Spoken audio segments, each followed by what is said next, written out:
राष्ट्रपति रहे, और उनका जो है 89वां यानी 89 ईयर्स मुकम्मल होने जा रहे हैं। उस मौके पर जो उन्होंने हमारे मुल्क को मिसाइल दिया, और हिंदू, मुस्लिम, सिख, ईसाई, जैन, बौद्धिस्ट का इत्तेहाद के रोल मॉडल माने जाते हैं। बहुत सारे लोगों के वो प्रेरणा के स्रोत हैं हम सब लोगों के। हमें फ़ख्र है कि आज हम उनका बर्थडे सेलिब्रेट कर रहे हैं। आज उनके नाम से doctor APJ Abdul Kalam award भी कुछ लोगों को दिया जाएगा जिन्होंने अपने अपने कार्य क्षेत्र में बहुत नुमाया काम किया है। और यहाँ पर जो डॉक्टर APJ अब्दुल कलाम साहब के साथ में जब मौत के वक्त, आखिरी वक्त तक उनके साथ जो उनके PS थे, रेस्पेक्टेड सृजनपाल सिंह साहब, सृजनपाल सिंह साहब की आज लेक्चर होगी, और किस तरह से लोग उनको अपना रोल मॉडल मानते हैं, और उनके बहुत सारे कोट्स जो उन्होंने हम लोगों की ज़िंदगी में दिए हैं, उसको हम फॉलो करते हुए सब लोग तरक्की करते हैं और अपनी डेस्टिनी तक पहुंचते हैं। सर, ये पहला अवार्ड होगा इनका या? ये अवार्ड 11th है, लेकिन जब उनकी मौत हुई और इस दुनिया से वो पर्दा किए तो हमने उनके नाम से इसको मुंसलिक कर दिया।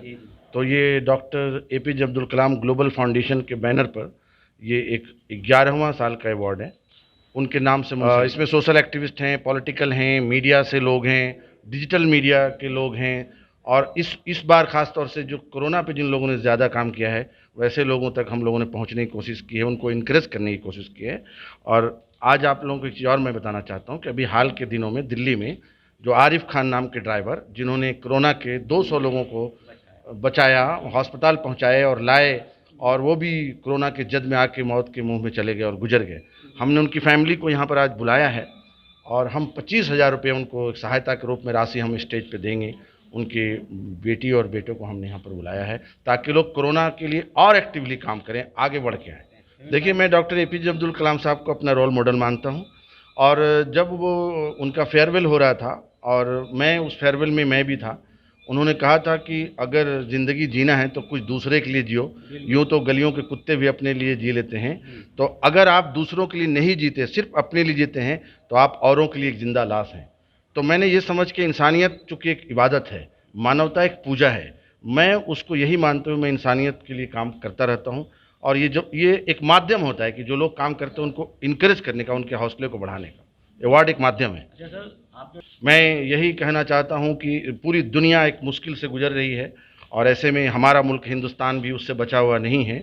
और चूंकि ज़िंदगी बहुत कठिन है, कठिनाई से गुजर रही है, लोगों के रोज़गार चले गए हैं, कारोबार नहीं है, खाने के वांदे पड़े हुए हैं, ऐसे में जो भी सरकार ने नॉर्म्स बताए हैं उसको फॉलो करते हुए सैनिटाइज़र यूज़ करें आप, मास्क यूज़ करें आप, और सोशल डिस्टेंसिंग का पालन करें आप, और अपने काम को भी करें, क्योंकि ज़िंदगी चल कैसे सकती है। तो अभी हमको जो कोरोना वायरस है, इसी के साथ ज़िंदगी जीने की मजबूरी है। आप चलते रहें, लेकिन अपने को भी बचाएं, दूसरों को भी बचाएं। ये थे हमारे साथ समीम खान। उन्होंने इस अवार्ड फंक्शन के दौरान पैगाम दिया, कोरोना के साथ किस तरीके से जिया जाए और अपने आप को किस तरीके से बचाया जाए, और मुल्क के मौजूदा हालात में किस तरीके से सरवाइव किया जाए और मुल्क के साथ जोड़ा जाए। कोरोना मैन के तौर पर जिन्हें जाना जाता है, 200 से ज़्यादा लोगों को जिन्होंने दिन रात मेहनत करके कोरोना काल में अस्पताल तक पहुंचाया और खुद कोरोना के हाथों काल का ग्रास बन गए, उनके परिवार को अभी तक किसी भी तरीके की कोई ना तो आर्थिक सहायता मिल पाई है, ना ही जिस संस्था की एम्बुलेंस ड्राइव करते थे, जिस संस्था की वो एम्बुलेंस चलाते थे, ना ही उस संस्था ने उनकी किसी भी तरीके की कोई आर्थिक मदद की है। लगभग 6 महीने से वो अपने घर नहीं आए थे। उन्हें डर था कहीं कोरोना से संक्रमित मेरा परिवार ना हो जाए। जब उनका परिवार उनसे पूछता था कि पापा आप घर क्यों नहीं आए, तो वो बताते थे कि मुझे सेवा करने में अच्छा लगता है। और आज उनका परिवार अपने पिता को खोने के बाद दर दर की ठोकरें खाने को मजबूर लग रहा है। मेरे पापा कम से कम 200 से कोरोना पॉजिटिव एम्बुलेंस लेके गए अस्पताल, मगर अब मेरे पापा नहीं रहे। काफ़ी पापा ने हेल्प करी, 6 महीने से करीब घर पे नहीं आ रहे थे, और यही कहते थे मैं क्या करूँगा, घर पे मैं सेवा में हूँ, मैं सेवा अच्छी लगती है।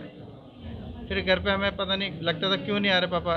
जब पापा चले गए, जब पता लगा कि पापा इसलिए नहीं आते थे कि बोलते कहीं ऐसा ना हो कि मेरे बच्चे पॉजिटिव हो जाए कोरोना में, इसलिए घर पे पापा नहीं आते थे मेरे।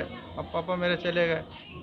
एम्बुलेंस जितेंद्र सिंह संटी एम्बुलेंस चलाते थे, सेवा करते थे, रात दिन वहीं रहते थे। 6 महीने से घर पे नहीं आ पा रहे थे। ये एक संस्था है जितेंद्र सिंह संटी, जो कि वेग बिहार सर्विस करते थे मेरे पापा।